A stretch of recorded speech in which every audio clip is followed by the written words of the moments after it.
Mr. Science Papazian, it's a pleasure. Thanks for giving us a few minutes of your time. Thank you. The pleasure is mine. Thank you. As you know, we're going through quite an interesting period right now here in Armenia. There are a lot of questions that are asked in our society. Where should we go? Where are our allies? Who can guarantee our security? What's going to happen to us tomorrow? A lot of people are very curious about that. You have a lot of experience working in DC with the Armenian lobbying organizations and interacting with people in the US administration, the State Department. So your insights would be very valuable for us. How do you see the situation in this region develop currently? And how is it seen, in your opinion, by the American administration and the people in the State Department? What is the dynamic of this interaction between these organizations in DC, and how do they view Armenia, in your opinion? Well, as Armenians, we tend to think that people are kind of fixated with us or focus on us more than they actually do. We're part of the puzzle for US foreign policy, for European foreign policy, but we are very dispensable. One of my favorite quotes is a quote attributed most recently to Charles de Gaulle. He once said, cemeteries are full of men once thought indispensable. We're all dispensable. We're all disposable. And that obviously applies to Armenia as well. One thing I've noticed since my time working in politics, which goes back to the early to mid 1980s, is that there are periods in history where not much happens. I think there may have been a 400 year period in history where there were post Christ that wasn't even, there's very little recordation of what happened. And then there are periods in history of great change. And since the Industrial Revolution, we're seeing more and more periods in history of great change. And this most recent evolution in history includes some technological revolutions and evolution. And the world is changing as we speak. We are seeing more wars. We're seeing more strange alignments than ever before. We have this horrific war in Ukraine that has taken at least 500,000 people's lives. You have a very bloody conflict in Palestine and Israel. And you have tensions everywhere, including Armenia.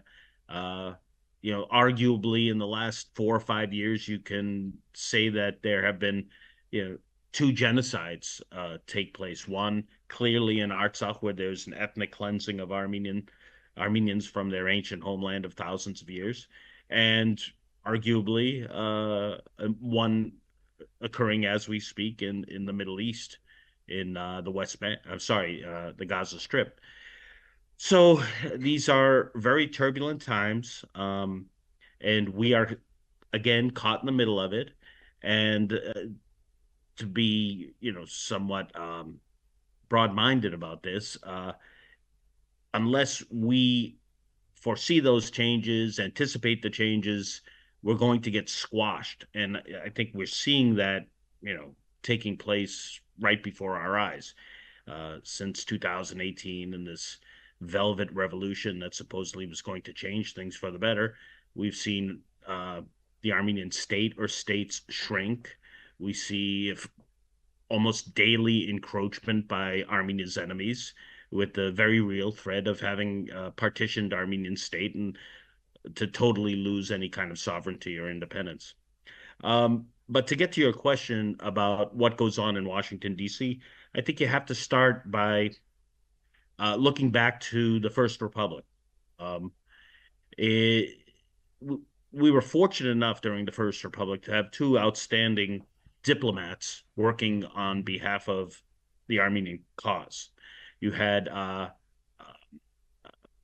Garo, who was the initial ambassador to the United States.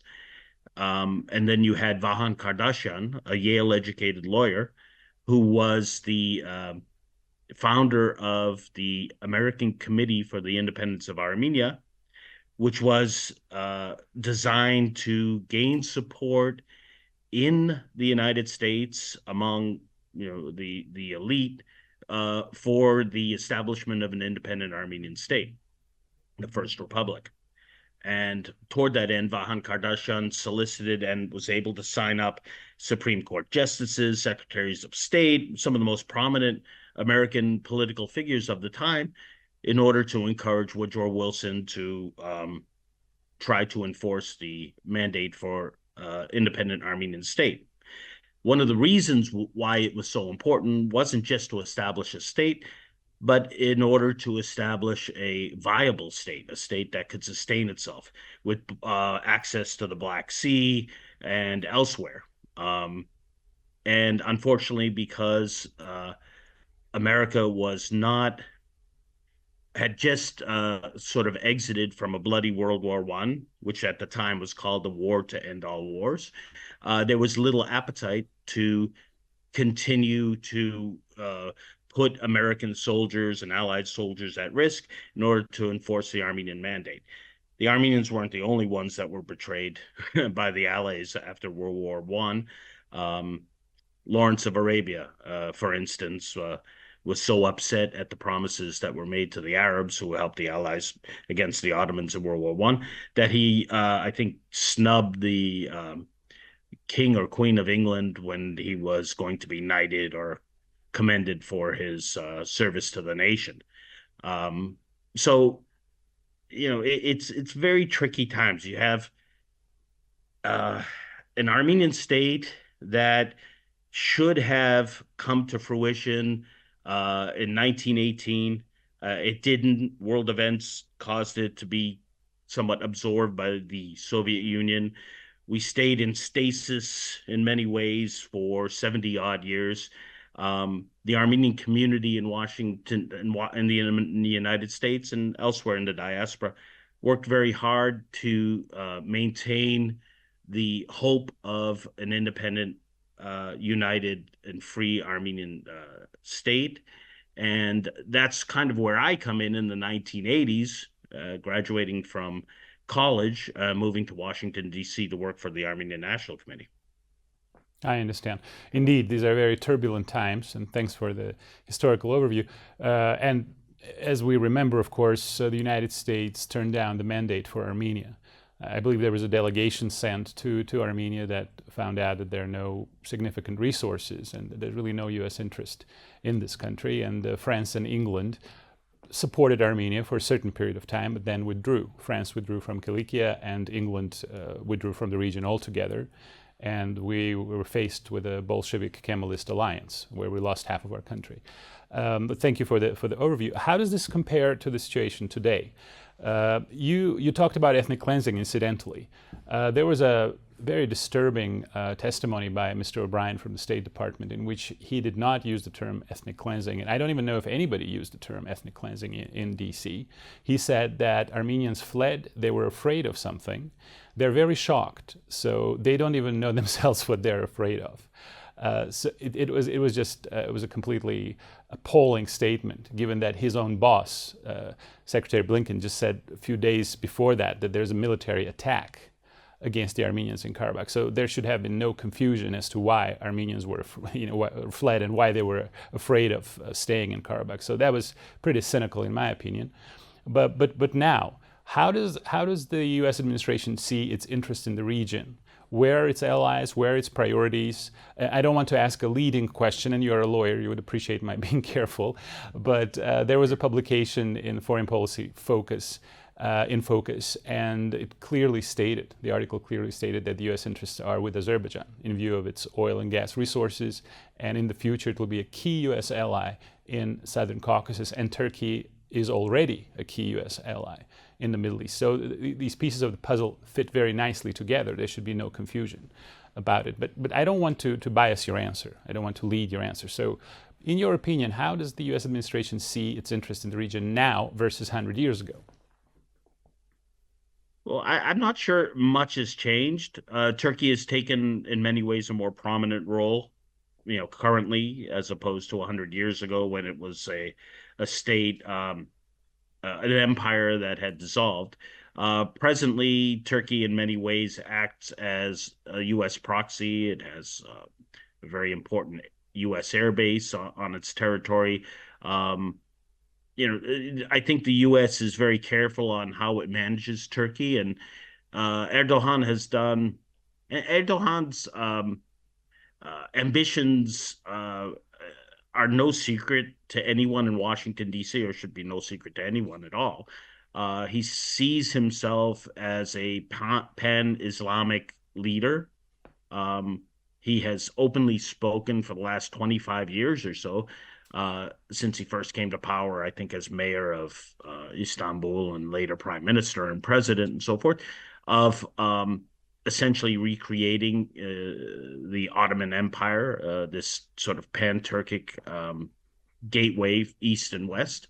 Uh, One thing that dominates American foreign policy thinking in Washington, D.C. is this insistence that Russia must be an enemy, and anything that interferes with Russia's ambitions in the region should be supported. So the U.S. very much sees or kind of solicits Armenia, Turkey, and Azerbaijan's participation in leaning toward or inclination toward leaning toward the West and somehow isolating Russia. I think this is a dangerous concept. It's doomed to fail. It's failing as we speak. This idea that the U.S. could use Ukraine to somehow topple the Russian government, and Putin has, especially in light of today's or this week's events, where the city of Avdiivka. Avdiivka, Right. yeah, has fallen, effectively fallen. Right. It's not going to work. Russia is very strong. Russia has a far greater interest in managing affairs in its southern borders than the U.S. has in managing affairs in the Caucasus, and Russia's not easily going to let go of that. And unfortunately, the U.S. is playing a very cynical game because they're encouraging, and along with the Europeans, they're encouraging Armenia to sort of discard Russia as an ally, to alienate Russia, and to embrace the West. And every time that Armenia has turned to the United States or the West for assistance, first in the 2020 war, the U.S. has done nothing but offer sort of empty platitudes about concerns about fighting in the region, and calling on all sides to show restraint, and calling for peace and a ceasefire, something they categorically reject in Ukraine and in the Gaza Strip. So I don't think much has changed, other than Armenia putting itself in this very unenviable position of totally alienating Russia and continuing to alienate Russia and Iran to a certain extent, at the expense of or in favor of embracing the European Union and the United States, but we have yet to see the payoff there. I mean, one thing is very clear: during time of crisis, whether it was in 2020 or whether it was in 2022 during the blockade, 2023 during the ethnic cleansing of Armenians in Artsakh, the Europeans and the Americans did nothing. Nothing. And to add insult to injury, I recently read that the United States indicated that it was going to send $1 million in aid to the Artsakh refugees. I mean, to put that in perspective, at the Pentagon, they probably spend $1 million a month on toilet paper. And they're going to send $1 million in aid, additional aid, whatever it is, to assist the displaced Armenians of Artsakh. Over 100,000 of them is ludicrous. It's almost insulting. But evidently that becomes big news in Armenia among those pro-Western people or anti-Russian people who try to build up this alliance between Armenia and the West. But so far, we've seen nothing but misery come of it. To your knowledge, did anyone in DC or in Europe, did any state official say that the US or Europe or NATO are prepared to provide security guarantees to Armenia, or sign a defense alliance with Armenia, or provide tangible military assistance to Armenia, to your knowledge? Because so far what we've got were these French transport, I don't know how to call them, vehicles, right? Armed personnel carrier vehicles, I think. And then we found out that they can't even protect us against shells and drones. And these are basically transport vehicles that are used for reconnaissance and peacekeeping missions in Africa. So this was, as you said, adding an insult to injury. But yes, there is a wide network of propagandists funded by foreign governments here that are spreading these lies that the West is ready to help us, that France is providing military assistance to us as an alternative to Russia. Now, to your knowledge, did anyone in Washington, D.C., 3 years ago during the war, or now, or in Europe, did any state official, other than local propagandists, say that the US or Europe are prepared to provide military assistance or sign a military alliance with Armenia or guarantee Armenia's security? None of the above. I have never heard anything explicit about providing Armenia the means to actually defend itself. There has been talk about joint military exercises and, some very vague talk about Armenia's desire to join NATO, which is a pipe dream. And I'm not sure exactly for what purpose.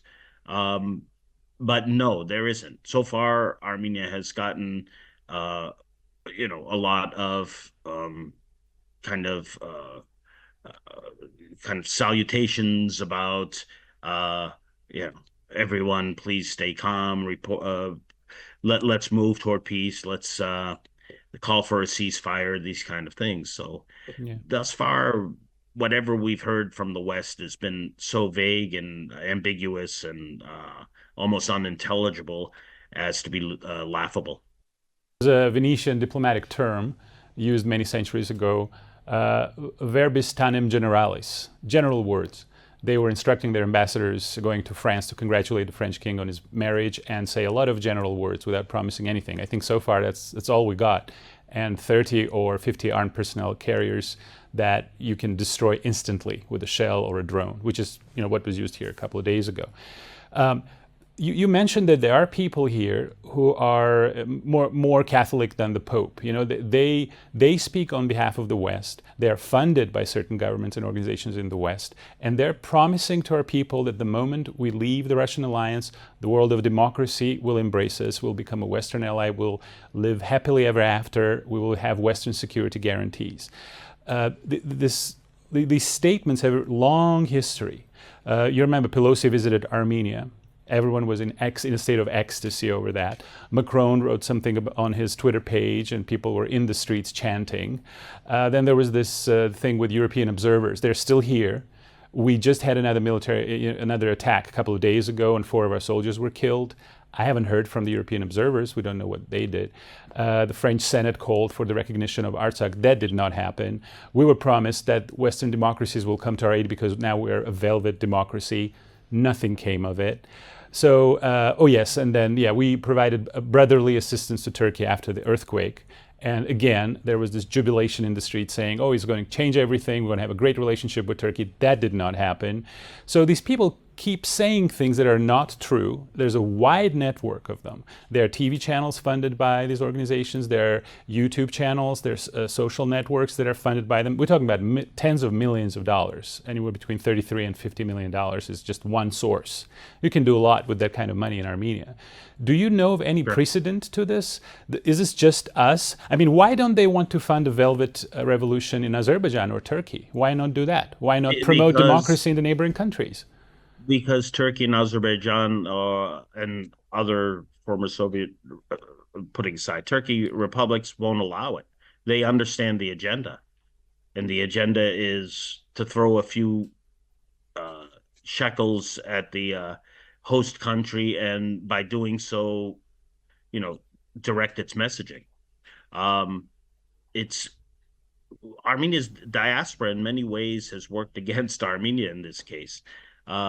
you have a lot of well-meaning Armenian Americans, Armenians from Europe, and so forth, who want to participate in the development of Armenia, who see opportunity to go to Armenia on with these Western-funded organizations, whether it's a university, a think tank, whatever it is, with good intentions in many cases. But what ends up happening is that it becomes kind of a way of life, and there are restrictions on what they can do and say. So what's the messaging when these people are funded to go to Armenia and to work with the local Armenian population? It's usually talking about democracy, talking about human rights. You never hear much about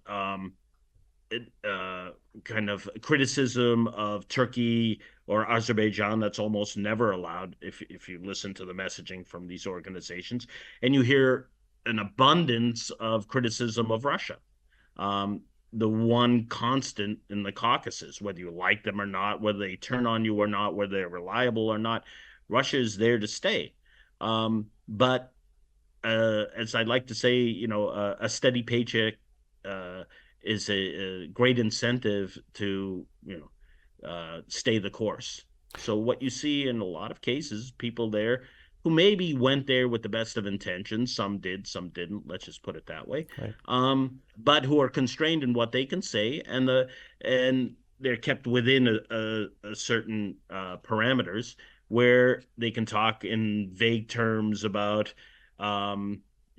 democracy and human rights and anti-corruption and all these kind of things that sound very nice. But they won't talk about the Armenian genocide, the return of lands that were confiscated by force by the Turks, that the open wound of the Armenian genocide that exists today, Azerbaijani aggression. They won't talk about these things. All they want to talk about is peace initiatives with other countries. Well, as we know, this is a brutal world, and peace comes not from laying down and rolling over and allowing and calling for peace. Peace comes from the ability to deter your enemy, which means the ability to inflict harm upon your enemy. Well, our leader doesn't think so. He just delivered another speech a couple of days ago saying that Armenia has to remain weak and should not try to rebuild its army, not to provoke its neighbors. I think he's the first person in history who said that, but we have quite a few historical records. You also remember during the ethnic cleansing in Karabakh, he said that's none of his business. And our defense ministry said that everything is fine in Armenia, that's all we're concerned about. So there was a very interesting, kind of record-breaking precedent. I've never seen anything like this in world history. Yeah, no, Arthur, we all have to be judged on the results. Yes. Yes. A coach of a team, whether it's, let's say, a soccer team, a hockey team, or a football team, what have you, are dealt the cards they're dealt. They're given certain players and they're told to produce. And if they don't produce, they can complain about I didn't have the players and all these kind of things, but they are judged on their record, on their results. And if they don't produce, they're dismissed. Not here. And yeah, no, in Armenia, let's forget about whether or not Nikol Pashinyan is a foreign agent or not. You can make a good argument that he is, or forget about his competence. Just look at the results. I mean, when he came in, there was a country called the Republic of Artsakh. It doesn't exist anymore. There were at least 5,000 to 6,000 more young men walking the earth, and women, that no longer exist anymore. Armenia is being squeezed. Sunik is practically, an open military zone. And it wasn't the case when he first came to power in 2018. He can blame the Nakhins, he can blame alliances, he can blame Russia. He may have some merit in making those accusations against others and excuses, but it doesn't matter because you're the leader. When you win, you get the praise, and when you lose, you get the blame. And right. Armenia will never, never, never get out of this morass, as far as I'm concerned, as long as a person like Nikol Pashinyan and the people who subscribe to his way of doing things remain in power. We're always going to be threatened with extinction. as a sovereign state. And we see that today, where you have Ararat Mirzoyan going to Europe and essentially saying, we will do whatever you want us to do in order to become part of the European Union or your family of Europeans.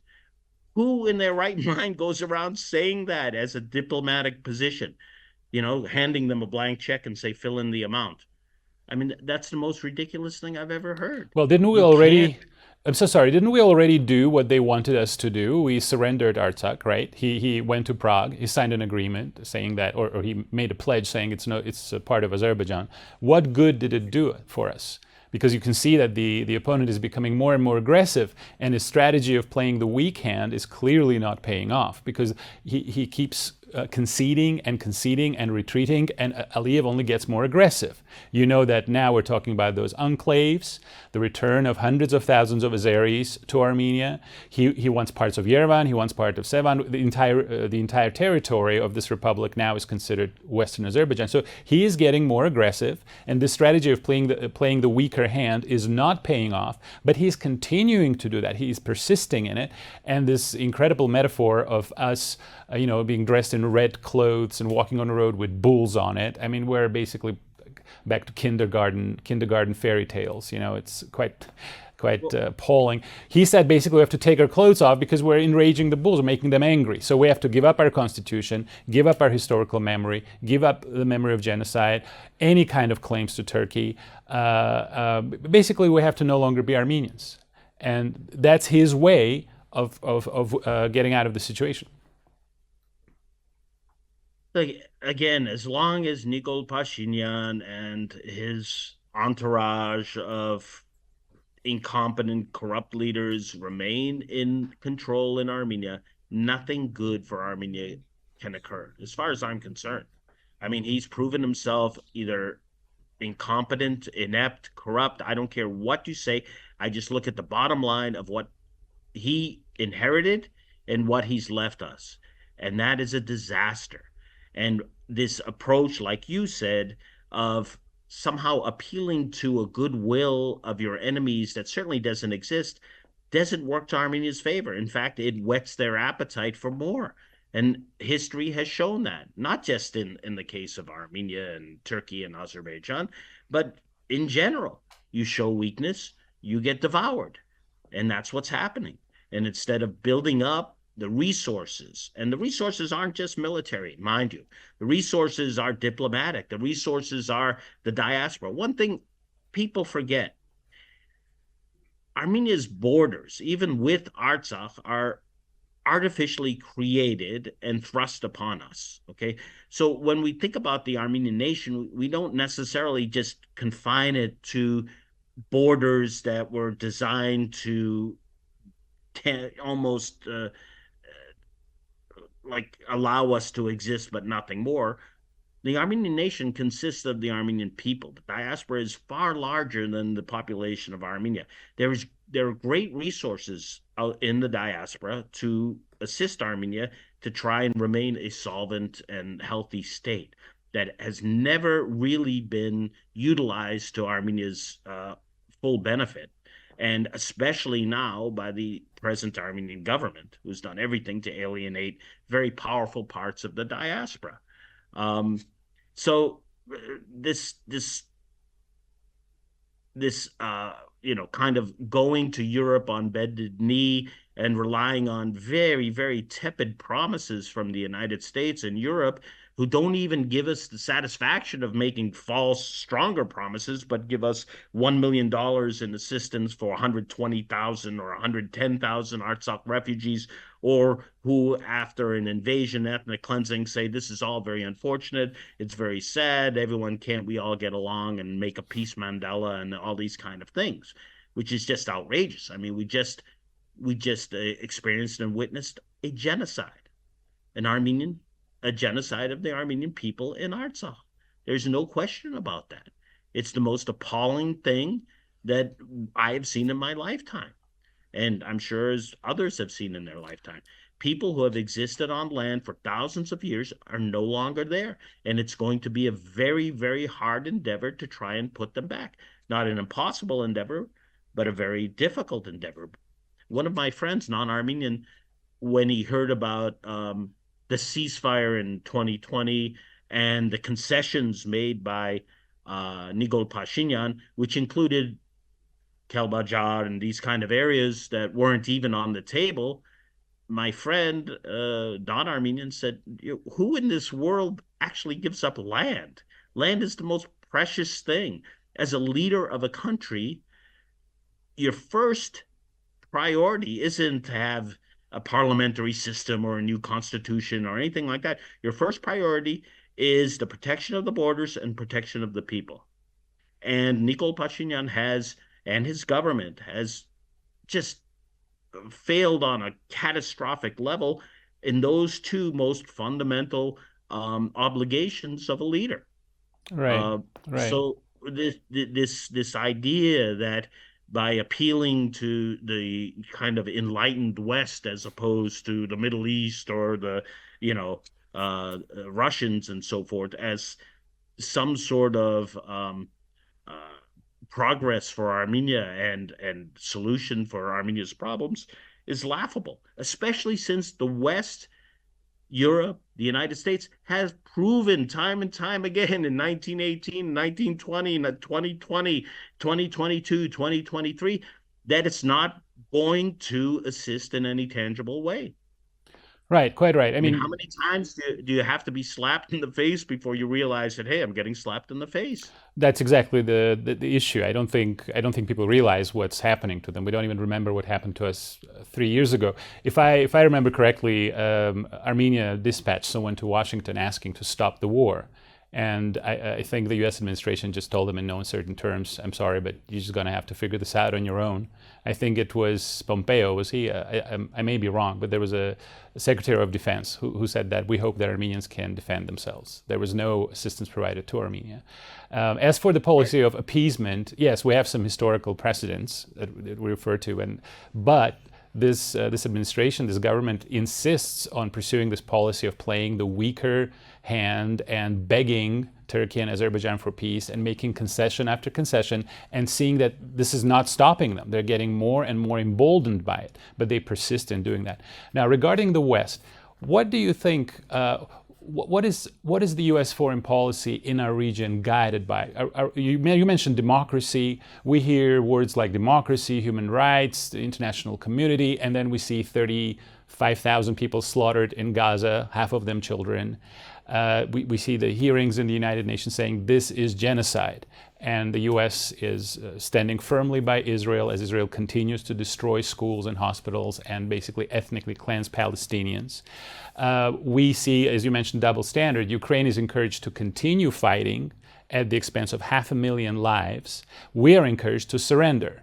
Israel and Ukraine are encouraged to remember, to keep their historical memory, not to forget the Holocaust or Goladomor or the killings of Ukrainians, the starvation of Ukrainians. We're encouraged to forget our past.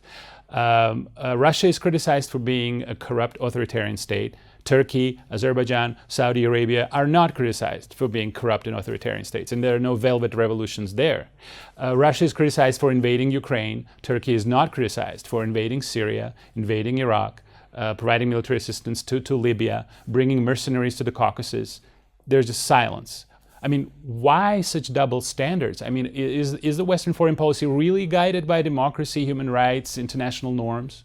You're assuming standards. I mean, look, this idea of human rights and democracy and what have you is used as a weapon for countries that don't play ball with the United States. They use it as an excuse to punish them, isolate them, do whatever it is. And for countries like Turkey and Saudi Arabia and several Azerbaijan, it's overlooked because they're marching to the Western tune. So it's a very cynical game. Those sort of traditional American values that made this country great and the United States great have now just become a poker chip in the cheap, cynical, larger game of poker between the superpowers. So I take absolutely nothing, no solace or comfort in what the United States has to say on the issue of human rights anymore, because they've proven that it just doesn't matter. It depends on whose rights are being trampled, not the actual rights being trampled. So you mentioned democracy, human rights, and Western values. I mean, how can we talk about that when we've just seen 120,000 people being deported in front of our eyes, despite the earlier promises that Europe and the United States will not tolerate it? You remember that there was a statement by the representative of the State Department saying that we will not tolerate ethnic cleansing in Karabakh, and tolerated they did. There was a statement by David McAllister, the chairman of the Foreign Affairs Committee of the European Parliament, who said that there will be serious consequences if there is ethnic cleansing, and there are no serious consequences. In fact, Ursula von der Leyen is almost literally in bed with Mr. Aliyev, saying that we need your gas and oil, and democracy did not matter in that case. So what guides U.S. principle? I mean, what principles guide the U.S. foreign policy and Western foreign policy in this region, given that there is no effort to spread democracy to Turkey or Azerbaijan or Saudi Arabia, or criticize them for their human rights record or their corruption? There's no effort to criticize Turkey for its invasion of Syria or northern Iraq, or denial of genocide, or supporting Azerbaijan to commit the second genocide. We see ethnic cleansing in Gaza. We see 30,000 people killed. They're recognized by many countries as officially being genocide, and the U.S. still, unconditionally defends the Israeli position. I mean, what are the guiding principles for the U.S. foreign policy? Because it is very confusing, and it's not looking good. I would respond that the issue of human rights and democracy kind of ends at the U.S. borders, and even then, it's not quite as important as it used to be. But when it extends outside of the U.S. borders, it's simply, unfortunately, it has become a bargaining chip to browbeat and denigrate countries that don't march to the U.S. step, and to ignored when human rights and democracy are abused by countries that are considered allies of the United States. I mean, that's the reality. It sounds very hollow for the United States to assert some sort of moral authority over other countries when it, like you said, ignores genocide, human rights abuses, and calls for all sides to show restraint, and employs this concept of artificial even-handedness between aggressor and victim. So I don't know why anyone would rely on those empty promises. On an individual level, as on the collective level, whether it's in business or running a country, there's two things you need to succeed. You need the will and the ability, the talent to succeed. Right now, the way Armenia is configured, the Armenian government, there's neither the will or the talent to lift Armenia out of the quagmire it finds itself. That doesn't mean there can't be the will. There isn't the talent there. There certainly is. And once that changes, then Armenia's fortunes will change. But as long as you have people like the present government and Nikol Pashinyan in charge, I'm very pessimistic about Armenia's future, especially since, again, like you had mentioned multiple times, this reliance on empty Western promises to the detriment of Armenia is just very dangerous going forward. Well, Viken, thank you very much for taking the time to speak to us. I think your insights, as someone who is a Washington insider pretty much, would be very valuable for the Armenian public. Thanks so much for taking the time. It's been a pleasure.